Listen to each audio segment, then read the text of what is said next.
मलाई नाच्न एकदम मनपर्छ। कलेजको प्रोग्राम अनि कुनै इभेन्ट भयो भने पनि म पार्टिसिपेट गरिरहेको हुन्छु के। अनि मेरो दिदीको छोरीहरू छ होइन, एकदम क्युट छ के उनीहरू, अनि उनीहरूलाई पनि म डान्स सिकाइरहेको हुन्छु होइन। मलाई सिम्पल लुगाहरू नै मनपर्छ, जसमा चाहिँ म राम्रो पनि देखियोस् होइन, तर भल्गर चाहिँ नदेखियोस्।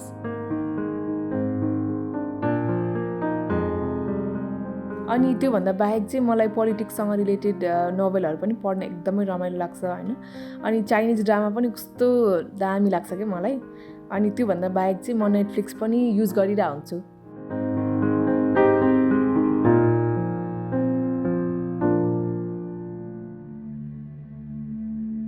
सुरुमा त मलाई एकदम नराम्रो फिल भएको थियो, मैले यो के गरेछु जस्तो पनि फिल भएको थियो कि।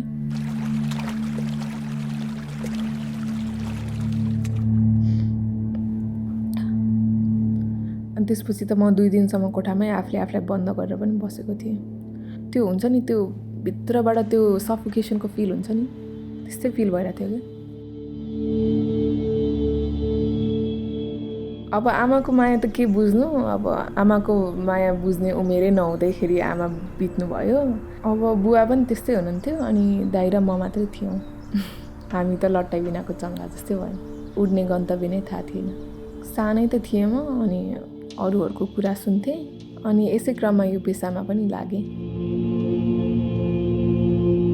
अनि यसरी नै 5,000 10,000 गर्दै पैसाहरू जम्मा गर्दै गएँ, अनि यही पैसाबाट घर खर्च पनि चलाएँ।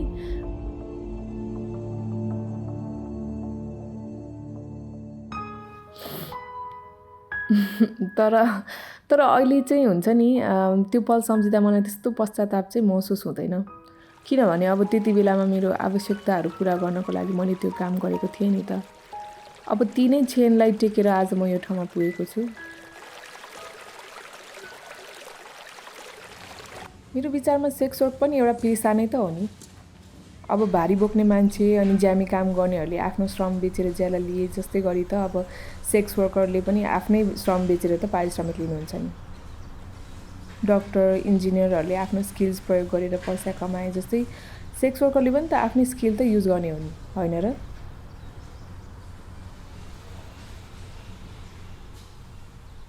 फिमेल सेक्स वर्करहरूलाई चाहिँ बेस्या हुन्छ नि, यस्तै उपनामहरू दिएर समाजको घृणित पात्र बनाउन खोजिन्छ क्या हाम्रो समाजमा। बेस्या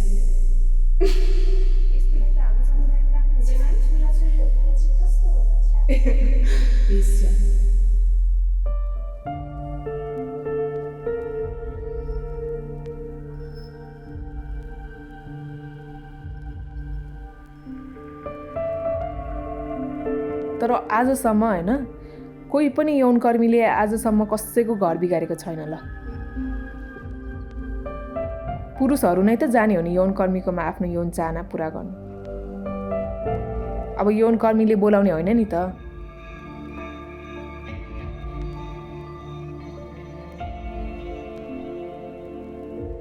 अब हाम्रो जस्तो पितृसत्तात्मक समाजमा महिलाहरूले यस्तो पेसा छनौट गरेको कारणले समाजलाई यौनकर्मी महिलाहरू मन नपरेको मात्रै हो कि, अरू के पनि होइन।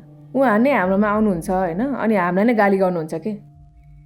अरू महिला यौनकर्मीहरूसँग भेट्दा हामी रमाइलो कुराहरू गर्छौँ, हाँस्छौँ, अनि धेरै रमाउँछौँ के। म चाहिँ अहिले रिलेसनमा छु होइन, अनि मेरो बोयफ्रेन्डले धेरै माया गर्छ मलाई। उसलाई मेरो बारेमा सबै थाहा छ नि, अनि उसले मलाई विश्वास पनि गर्छ। तर घरमा चाहिँ मैले यो कुरा भन्न सकेको छैन अझैसम्म पनि। मेरो सबैभन्दा ठुलो डर र ग्लानी नै यही हो।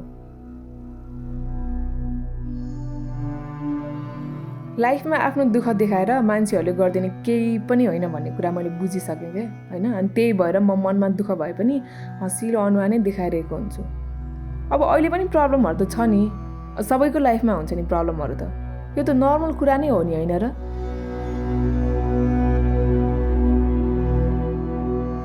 मैले आफ्नै आँखाले होइन यस पेसामा लाग्नुभएका केही दिदीबहिनीहरू चाहिँ सडकमै बितेको पनि देखेको छु कि होइन। उहाँहरू चाहिँ के गर्नुहुन्छ भने उमेर हुन्जेल कमाउनुहुन्छ, त्यही पैसाले बच्चाहरू हुर्काउनुहुन्छ। तर जब बच्चाहरूलाई उनीहरूको आमाको पेसाको बारेमा थाहा हुन्छ नि, त्यसपछि आफ्नै आमालाई घरबाट निकालिदिन्छन् कि उनीहरूले। अनि त्यो टाइममा न पैसा हुन्छ न जवानी नै हुन्छ, अनि उहाँहरू बिचल्लीमा पर्नुहुन्छ। हामी यौनकर्मीहरूलाई पैसा जम्मा गर्न पनि गाह्रो छ के होइन। अब ब्याङ्कमा गयो भने आम्दानीको स्रोत देखा भन्छ होइन। अब त्यो देखाउन त हामीले सक्दैनौँ नि त होइन। अनि त्यही भएर अब मलाई चाहिँ के लाग्छ भने होइन, अब भविष्यमा चाहिँ मैले एउटा सेक्स वर्कर दिदीबहिनीहरूको लागि सेल्टर होम खोल्न मन छ कि मलाई एकदमै।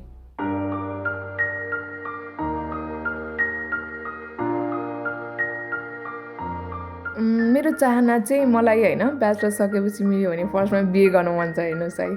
अनि बिए गरेपछि चाहिँ मलाई 2टा जति बच्चा चाहिँ जन्माउनु मन छ। अनि 2टा जति बच्चा पाएपछि होइन अनि मास्टर्सको लागि चाहिँ बाहिर जानु मन छ।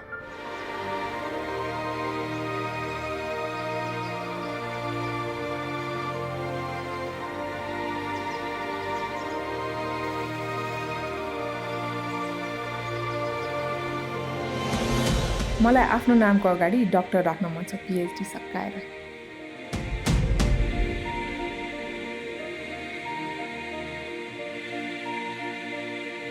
म आफू इन्सपिरेसन बन्न चाहन्छु अरूको लागि।